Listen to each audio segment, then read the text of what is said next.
ഞാൻ കാനഡയിൽ വന്നിട്ട് ഏകദേശം 1 വർഷം ആകുമ്പോൾ കേട്ടോ. ഞാനിപ്പോഴും സ്റ്റുഡൻറ്റ് തന്നെയാണ്. എനിക്കിവിടെ വന്നിട്ട് ഇവിടുത്തെ നേറ്റീവ്സിൻ്റെ അടുത്തുനിന്ന് ഒരു റേസിസ്റ്റ് പരമായിട്ടുള്ള ഒരു അനുഭവങ്ങൾ ഉണ്ടായിട്ടില്ല. ഉള്ളതൊക്കെ നല്ല അനുഭവങ്ങളാണ് സോ ഫാർ.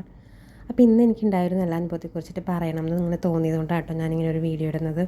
ഞാനിപ്പോൾ ഇന്ന് വന്നിരിക്കുന്ന ഒരു ത്രിഫ്റ്റ് സ്റ്റോറിലാണ്. ഞാൻ മുന്നത്തെ വീഡിയോസിലും പറഞ്ഞിട്ടുണ്ട്, ഇങ്ങനെ ത്രിഫ്റ്റ് സ്റ്റോഴ്സ് ഒരുപാടുണ്ടാവും ഇവിടെ കാനഡയിൽ.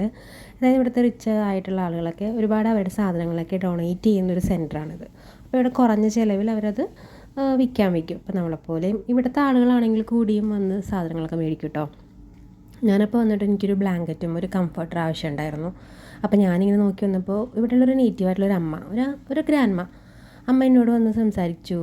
അങ്ങനെ ആൾ എന്നോട് വന്ന് ഞാൻ എന്താ ചെയ്യണേ അങ്ങനെയൊക്കെ കുറേ വിശേഷങ്ങളൊക്കെ തിരക്കിയിട്ട് എനിക്ക് ബ്ലാങ്കറ്റ് എടുക്കാൻ വേണ്ടിയിട്ട് ആൾ എൻ്റെ കൂടെ അങ്ങോട്ട് കൂടി.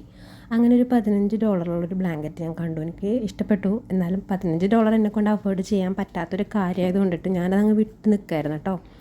അപ്പം പുള്ളിക്കാരി പറഞ്ഞു, നീ എന്തിനാ അത് കളയുന്നേ, വാ നമുക്ക് കൗണ്ടറിൽ പോയിട്ട് അത് സെറ്റാക്കാം എന്ന് പറഞ്ഞ് പുള്ളിക്കാരി അവിടെ ചെന്ന് ആ $15 സാധനം $6 എനിക്ക് സെറ്റാക്കി തന്നു. അതുപോലെ ഒരു $10 വേറൊരു ബ്ലാങ്കറ്റ് ഉണ്ടായിരുന്നു. അതെനിക്ക് $8 പുള്ളിക്കാരി പറഞ്ഞത് എനിക്ക് റെഡിയാക്കി തന്നിട്ടോ. പക്ഷേ ഇത് ഭയങ്കര ഹെവി ആയിരുന്നേ. ഇത് കൊണ്ടുപോകാൻ കവർ വേണ്ടേ. ഇവിടെ പിന്നെ കവറിനാണെങ്കിൽ ഭയങ്കര റേറ്റാണ്. ആ കവർ എന്നിട്ട് പുള്ളിക്കാരി എന്താ ചെയ്തതെന്ന് പറയുമോ, ഞാൻ കൊടുത്തോളാം പൈസ എന്ന് പറഞ്ഞിട്ട് അത് രണ്ടിനും കൂടെ $5 പുള്ളിക്കാരി കൊടുത്തു. സത്യം പറഞ്ഞാൽ ഞാൻ ആലോചിച്ചു, എനിക്ക് വേണ്ടിയിട്ട്, എന്നെ ഒന്നും അറിയാത്ത ഒരാൾക്ക് എനിക്ക് വേണ്ടിയിട്ട് അങ്ങനെ ചെയ്യേണ്ട ഒരു കാര്യമില്ല. പക്ഷേ ആളെനിക്ക് വേണ്ടി എൻ്റെ കൂടെ നടന്നത് എടുത്തു, റേറ്റ് കുറപ്പിച്ചു, കവറിൻ്റെ പൈസയൊക്കെ കയ്യിൽ നിന്നിട്ട് കൊടുത്തു. എനിക്ക് സത്യം പറഞ്ഞാൽ ഈ ഒരു അനുഭവം ഉണ്ടായപ്പോൾ ഒത്തിരി സന്തോഷവും സങ്കടമൊക്കെ വന്നു.